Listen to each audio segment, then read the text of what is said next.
Halo guys, balik lagi bersama Bang Theo di sini. Kali ini Bang Theo akan melanjutkan cerita Again the Sky Supreme. Buat kalian yang penasaran, langsung saja ya simak video kali ini. Saat para murid Sekte Abadi dipenuhi dengan keterkejutan, kemarahan dan kesedihan, 5 juta murid Istana Jiwa Ilahi, mereka terlihat kebingungan.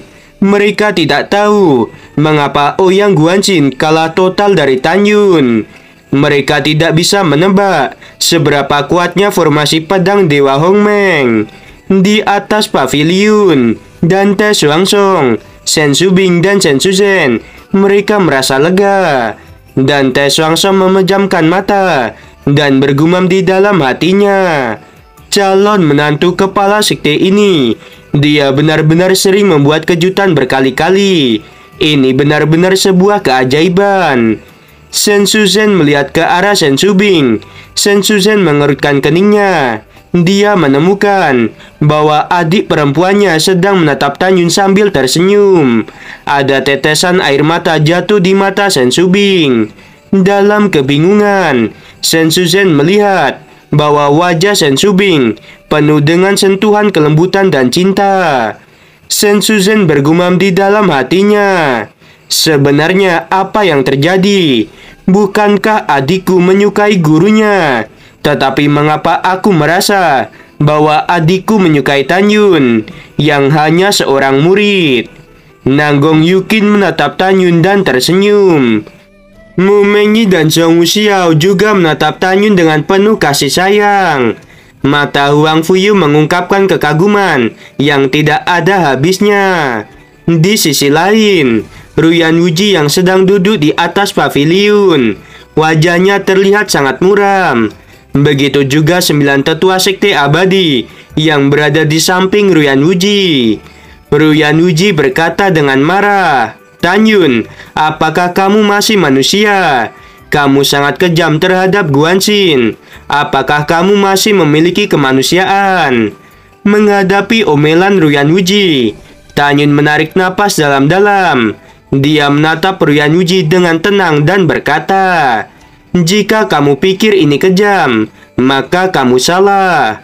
Setelah mengatakan hal itu, Tan Yun mengangkat kakinya dan menginjak lutut kiri Ouyang Guanxin. Pada saat ini, di mata semua orang, Tan Yun terlihat kejam. Mereka semua tidak tahu bahwa apa yang dilakukan Tan Yun pada Ouyang Guanxin tidaklah seberapa jika dibandingkan dengan para dewa jahat yang datang ke benua hukuman surgawi. Mereka banyak menghabisi manusia yang tidak bersalah. Dan pemimpin para dewa itu adalah dewa bela diri penghancur, atau yang sekarang telah menjadi Ouyang Guanxin. Tan Yun membungkuk dan tangan kanannya menarik otot kaki Ouyang Guanxin. Air mata menyakitkan keluar dari mata Ouyang Guanxin. Ruyan Wuji berkata, "Tan Yun, jika kamu ingin menghabisinya, cepat lakukan.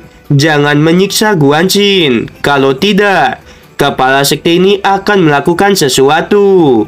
Sugeyu berkata, "Tan Yun, kamu kejam seperti iblis." Menghadapi ancaman Ruyan Wuji, Tan Yun mengangguk dan berkata, "Karena kepala sekte Ruyan telah berkata seperti itu, junior akan melakukannya." Ruyan Wuji berpikir sejenak. Dia sangat paham dengan Tan Yun. Tan Yun bukanlah orang yang mudah patuh dan setuju pada perkataan orang lain, terutama musuhnya. Ruyan Wuji mengenal kepribadian Tan Yun dengan sangat baik, karena 10 tahun yang lalu, pada saat kompetisi 4 keterampilan di Sekte Abadi, Tan Yun dan Ruyan Chen berduel. Saat itu, Ruyan Wuji mengancam Tan Yun, jika Tan Yun tidak melepaskan putranya, Sekte Suci Huangfu akan dihancurkan.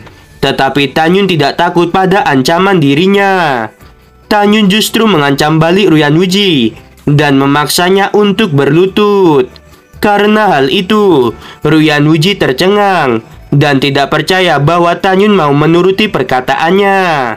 Di mata semua orang yang ketakutan dan terkejut, Tan Yun membungkuk, mencekik leher Ouyang Guanxin dengan satu tangan. Tangan satunya menusuk dada Ouyang Guanxin. Ouyang Guanxin menggelengkan kepalanya dengan putus asa. Tan Yun menatap Ouyang Guanxin dan berkata, "Aku sudah bilang akan merobekmu hidup-hidup. Maka aku tidak akan pernah mengingkari janjiku. Jika kamu tidak bertemu denganku di masa depan, kamu pasti bisa kembali ke tempat asalmu. Sayangnya, kamu bertemu denganku." Oke, Mimin sedikit meluruskan. Maksud perkataan Tan Yun barusan mengacu pada alam dewa ya guys. Oke, kita lanjut. Saat Tan Yun tertawa, lengannya merobek leher dan dada Ouyang Guanxin. Tan Yun memusatkan kekuatan spiritual di kedua tangannya. Dan akhirnya, tubuh Ouyang Guanxin hancur dan tidak menyisakan apapun. Melihat pemandangan ini, semua murid sekte abadi dan istana jiwa ilahi ketakutan. Ketika kebanyakan orang mengatakan bahwa Tan Yun kejam, Tan Yun sedang menutup matanya dan bergumam di dalam hatinya, "Man Huang dan Hong Huang, aku telah membalaskan dendam kalian. Jangan khawatir, suatu hari aku akan menghabisi Xing Tian Supreme dan Si Yuan Supreme." Tan Yun melambaikan tangannya dan formasi pedang Dewa Hongmeng menghilang. Segera, 11 pedang terbang dengan atribut yang berbeda-beda masuk ke dalam cincin Qiang Kun. Kemudian, Tan Yun menghilang dan muncul di depan Mu Mengyi dan Zhong Wuxiao. Mu Mengyi dan Zhong Wuxiao menatap Tan Yun dan berkata, "Apakah kamu terluka parah?" Sue Zian dan Huang Fuyu juga bertanya seperti itu pada Tan Yun. Sementara Nagong Yukin hanya terdiam, tetapi matanya menatap Tan Yun dengan penuh kekaguman. Tan Yun berkata, "Jangan khawatir, aku baik-baik saja." Ketika Tan Yun mengatakan hal itu, dia merasa seseorang sedang mengawasinya. Dia perlahan menoleh dan tersenyum pada Nagong Yukin. Sugeyu perlahan bangkit dari kursi dan mengumumkan, kompetisi antara sekte abadi dan sekte suci Huangfu dilanjutkan. Mendengarkan hal itu, ketika Tao Bameng akan naik ke arena, Fan Chengkun berkata terlebih dahulu, "Senior Touba, biarkan aku yang maju duluan." Fan Chengkun melompat ke arena. Dia dengan marah menunjuk Tan Yun dan berkata, "Aku akan menghabisi rekanmu untuk membalas perbuatanmu padaku tadi malam." Tan Yun, kematian senior Ouyang Guanxin akan dibayar dengan nyawa rekanmu. Tanpa menunggu Tan Yun berbicara, Mu Mengyi berkata dengan dingin, "Kamu tidak akan memiliki kesempatan untuk melakukan hal itu. Aku akan menghabisimu terlebih dahulu." Ketika Mu Mengyi ingin naik ke atas arena, Tan Yun tiba-tiba mengulurkan tangannya dan menarik Mu Mengyi.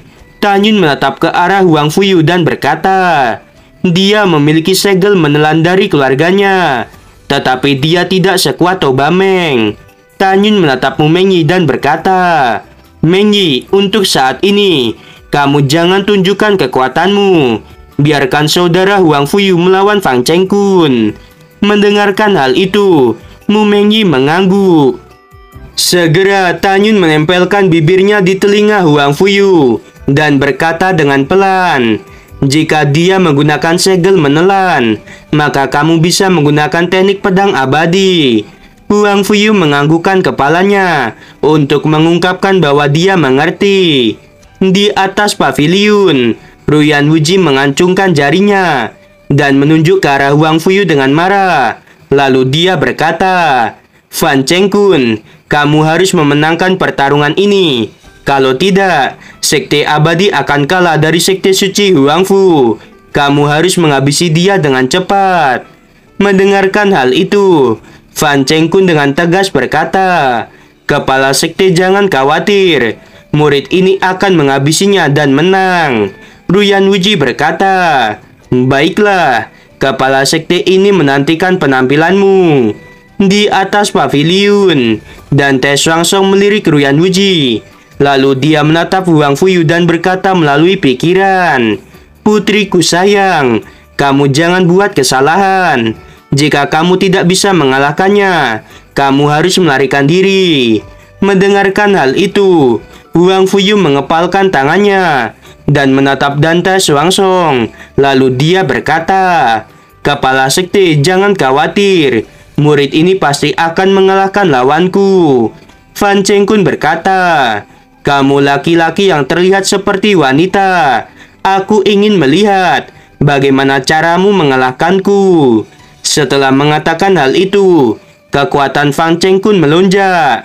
Arena menjadi bergetar dan ada gelombang kekuatan spiritual beratribut ruang yang menyebar.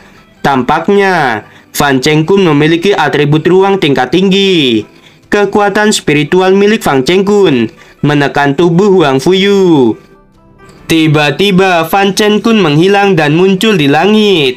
Tangan kanannya berputar dengan sangat cepat dan sebuah tongkat keluar. Kemudian tubuhnya menukik ke bawah sambil mengayunkan tongkatnya ke arah kepala Huang Fuyu. Huang Fuyu tidak bisa mengelak. Tangannya berputar dan pedang sub terhormat tingkat menengah beratribut kuno dan cahaya keluar dari tangannya. Lalu Huang Fuyu memblokir tongkat Fan Chengkun. Kekuatan yang besar mengalir ke tangan kanan Huang Fuyu. Tangannya mengeluarkan setetes darah. Pada saat yang sama, Huang Fuyu menjadi berlutut karena tidak kuat menahan serangan Fan Chengkun. Dan Te Xuangsong berteriak dengan cemas, hati-hati."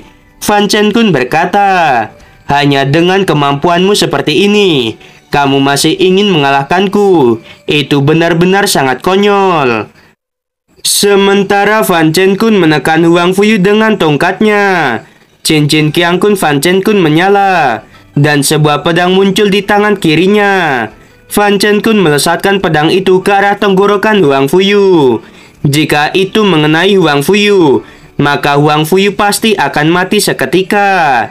Pada saat ini, aliran kekuatan spiritual beratribut kuno keluar dari tubuh Huang Fuyu. Tiba-tiba, tubuhnya dipenuhi dengan kekuatan tidak terbatas. Huang Fuyu mendorong tongkat milik Fan Chengkun ke atas. Pada saat yang sama, tubuhnya yang berlutut tiba-tiba bergerak mundur. Gerakan Huang Fuyu terlihat anggun dan cepat. Jika Huang Fuyu menggunakan penampilan aslinya, yang merupakan seorang wanita, maka semua murid laki-laki yang sedang menyaksikan pertarungan ini akan menyukai pinggang Huang Fuyu. Pada saat ini, Fan Chengkun terkejut. Dia tidak menyangka bahwa Huang Fuyu lolos dari serangan pedang miliknya. Huang Fuyu berkata, "Tahap kedua dari teknik pedang abadi, yaitu 10.000 pedang." Huang Fuyu tiba-tiba berputar di udara.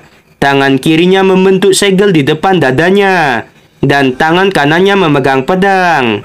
Kekuatan spiritual kuno dan cahaya keluar dari tubuhnya dan dipusatkan ke dalam pedang miliknya. Hanya dalam waktu yang singkat, total 10.000 cahaya pedang yang beratribut kuno dan cahaya muncul di sekeliling Huang Fuyu. Segera setelah itu, Fan Chengkun yang awalnya meremehkan Huang Fuyu tampaknya menjadi takut dan mulai serius. 10.000 cahaya pedang yang melayang di sekitar Huang Fuyu. Mereka mengeluarkan sebuah aura kuno. Aura kuno itu membuat wajah, leher, dan bahkan seluruh tubuh Fan Chengkun tiba-tiba dipenuhi dengan luka. Meskipun Fan Chengkun terluka, tetapi dia tetap berteriak dengan keras, "Untuk menghabisiku, kekuatanmu saat ini belum cukup." Aduh guys, lagi-lagi nanggung ya. Mimin juga penasaran, apakah calon istri Tanjun satu ini akan menang dari Fan Chengkun atau tidak. Semoga aja menang dan enggak ngecewain calon suami. Ya udah, sebelum video berakhir, Mimin mau bilang, sungguh membagongkan. Terima kasih.